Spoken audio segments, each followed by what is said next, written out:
RTC ఉద్యోగి శరణ్ బసవేశ్వర్ పాటిల్ పదవీ విరమణ సన్మాన సభ ఘనంగా జరిపారు. సంగారెడ్డి జిల్లా కేంద్రంలోని ఆర్టీసీ డిపోలో టీజేఎంయు డిపో కార్యదర్శిగా, ఆర్టీసీ కండక్టర్గా పట్లోళ్ల శరణ్ బసవేశ్వర్ పాటిల్ 30 సంవత్సరాలుగా సుదీర్ఘ సేవలు అందించిన సందర్భంగా ఉద్యోగ విరమణ శుభాకాంక్షల సన్మాన సభను వైభవంగా జరిపారు. ఈ కార్యక్రమంలో టీజేఎంయు సంఘం నాయకులు, సభ్యులు, కుటుంబ సభ్యులు, ఆర్టీసీ ఉద్యోగులు, డిపో మేనేజర్తో పాటు శ్రేయోభిలాషులు, బంధుమిత్రులు పెద్ద సంఖ్యలో పాల్గొని అభినందించారు. తోటి ఉద్యోగులకు, అటు సంఘానికి, ఇటు సంస్థకు సేవలు అందించిన కృషి వలుడు వీరు గడపాలని ఆ భగవంతునితో ప్రార్థిస్తూ, మరియు మీ తీరిక సమయాన్ని రాష్ట్ర వీరశైవ లింగబలిజ సంఘం సేవకు అందిస్తారని ఆశిస్తూ మీ యొక్క వీరశైవ సంతానంగా అరుణ్ కుమార్, నవ్య భర్త అయినటువంటి మధుకర్లను పొంది వారిని ఉత్తములుగా తీర్చిదిద్దిన ఆదర్శ కుటుంబం ఇది. మీ ఆదర్శ కుటుంబాన్ని చూసి ఆ దేవునికే కన్ను పుట్టిందేమో అన్నట్లుగా చేతికందిన పుత్రుణ్ణి అందరి లోకాలకు తీసుకెళ్లిన ఆ భగవంతుడు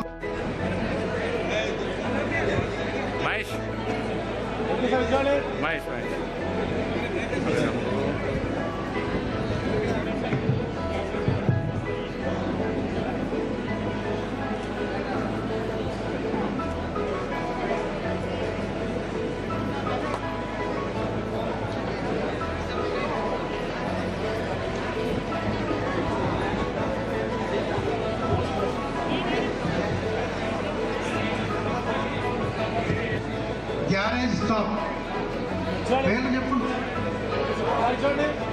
అశోక్, గుర్రాజ్, నరేందర్ సన్మానిస్తున్నారు.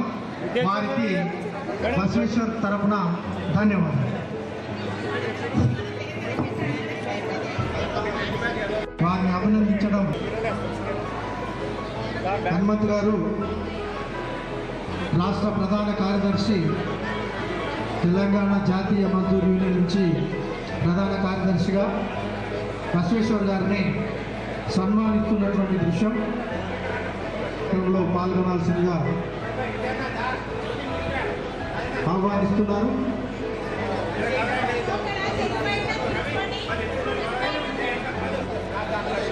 మహిళలకి ఇవ్వండి ప్రాధాన్యత, మీరు తర్వాత మళ్ళీ దిగండి.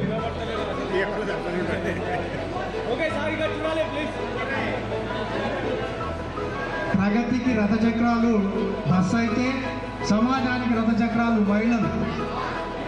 మహిళా మనులు సమాజాన్ని తీర్చిదిద్దేటటువంటి కుటుంబాన్ని అందిస్తారు కాబట్టి అటు సంస్థకు, ఇటు కుటుంబానికి రథచక్రాలై సమాజాన్ని కండక్టర్ కానీ, డ్రైవర్ కానీ, మెకానిక్ కానీ, సూపర్వైజర్ కానీ ప్రతి ఒక్కరితో కూడా అందరితో కలబోగా ఉండి మరి అనేక సమస్యలను పరిష్కరిస్తూ తెలంగాణ జాతీయ మజ్దూర్ యూనియన్లో డిపో కార్యదర్శిగా, అదేవిధంగా తెలంగాణ ఆర్టీసీ ఉద్యోగులను ప్రభుత్వంలో విలీనం చేయాలనేటువంటి డిమాండ్ తీసుకొచ్చిన తర్వాత ఇదే సంగారెడ్డి రీజన్ నుంచి, మనం మెదక్ రీజన్ నుంచే మరి ఈ యొక్క కార్యక్రమాన్ని చెప్పడం జరిగింది. ఏదైతే ప్రభుత్వంలో విలీనము అయితే మన జీవితాలు, మన యొక్క బతుకులు బాగుపడతాయి. ప్రభుత్వ ఉద్యోగులతో సమానంగా వేతనాలు, అదేవిధంగా సమాజంలో మంచి గౌరవము, ఉన్నత స్థానము ఈ విధంగా మనం పొందుతామనే ఉద్దేశంతో అయితే వేధింపులు కానీ, పనిభారం కానీ తగ్గేటువంటి ఆస్కారం ఉంటుందనే ఉద్దేశంతో ఈ యొక్క ఆర్టీసీని ప్రభుత్వంలో విలీనం చేయాలనే డిమాండ్ పెడుతూ మనం ముందుకు వెళ్ళడం జరిగింది. ఆ యొక్క కళ కూడా సాకారం కాకపోతుందా.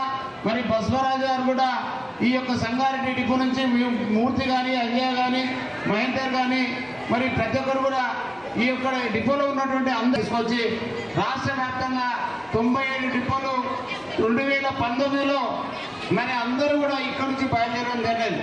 సో ఈ సందర్భంగా ఈ యొక్క కార్యక్రమంలో ఆయన సేవ, బసవేశ్వర్ ఆయన కండక్టర్ ఉన్నప్పటికీ కూడా ఈ యొక్క అందరి యొక్క సమస్య పోవాలని పోరాటం చేసినటువంటి వ్యక్తి. మరి ఆయన నిజంగా కూడా చాలా సౌమ్యుడు, ఎక్కడ చూసినా నీతిగా, నిజాయితీవంతంగా అందరితోటి బంధనాలు పొందుతూ ఈరోజు రిటైర్ అవ్వడం అనేది చాలా గర్వకారణం. ఆర్టీసీలో ఒక కండక్టర్ కానీ, డ్రైవర్ కానీ, మరి మెయింటెనెన్స్లో కానీ మరి పని చేస్తూ రిటైర్ అవ్వడం అనేది చాలా పెద్ద ఘనకార్యం. అంటే ఎన్ని ఒడిదీర్పులను అధిగమిస్తూ కూడా ఈరోజు రిటైర్ అవ్వడం అనేది మరి చాలా గర్వకారణము. వారి ఆర్టీసీలో ఎవరైతే రిటైర్ అయినారో వాళ్ళందరూ కూడా క్రమశిక్షణకు మారిపోయారని చెప్పవచ్చు. ఎందుకంటే అనేక ఇబ్బందులను గురి అవుతూ అన్నిటిని తట్టుకుంటూ ఆటుపోట్లను తట్టుకుంటూ రిటైర్ అవ్వడం అనేది వారి క్రమశిక్షణకు మారిపోయారని, అందువల్ల సందర్భంగా ఈ యొక్క రాష్ట్ర ప్రభుత్వానికి అదేవిధంగా గౌరవ ఎండి గారు కూడా రిక్వెస్ట్ చేస్తా ఉన్నాం.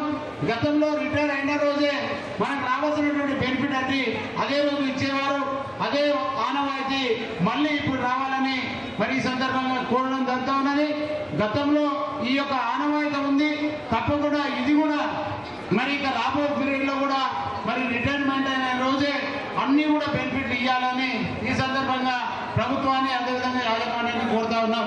ఇటువంటి సాంప్రదాయంతో మరి ఆర్టీసీ ఉద్యోగులు అనేక కష్టాలు పడుతూ రిటైర్ అవుతారు కాబట్టి ఆ రోజు డబ్బులు ఇస్తే వాళ్ళ కుటుంబ సభ్యులు సంతోషం. సుమారుగా 3 గంటల పాటుగా నిర్విరామంగా వీరిని ఆశీర్వదించడానికి వచ్చినందుకు మీ అందరికీ కూడా మా సంగారెడ్డి డిపో తరఫున ప్రత్యేకంగా ధన్యవాదాలు తెలియజేస్తా ఉన్నాము.